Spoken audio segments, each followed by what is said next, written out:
প্রকৃত ত্যাগ আপনার জীবনে কখন হবে?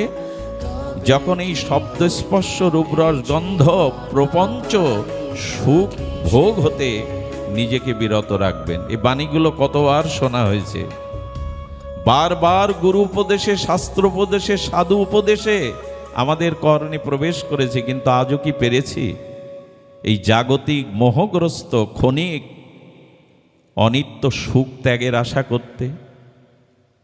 আজও তো জাগতিক সুখের আশা ত্যাগ করতে পারিনি। তো যদি না পারি, তো বললেন সুখের আশা যখনই না করবেন তখনই আপনার জীবনে ত্যাগ সূচিত হবে, তার আগে ত্যাগ আসবে না। এই জন্য অনিত্যম অসুখম এই শব্দে গোবিন্দ জানিয়েছেন মাম প্রাপ্য ভজস্ব মাম, আমার ভজনই একমাত্র পরাপ্রাপ্তি, পরানন্দ, পরমানন্দ। কিন্তু জাগতিক সুখভোগের আশা তো যায় না। এই প্রপঞ্চময় অনিত্য এই সুখের আশা এখনো আমাদের হৃদয়ে বাসা বেঁধে আছে। আর এই জন্যই আমাদের জীবনে আজ ত্যাগ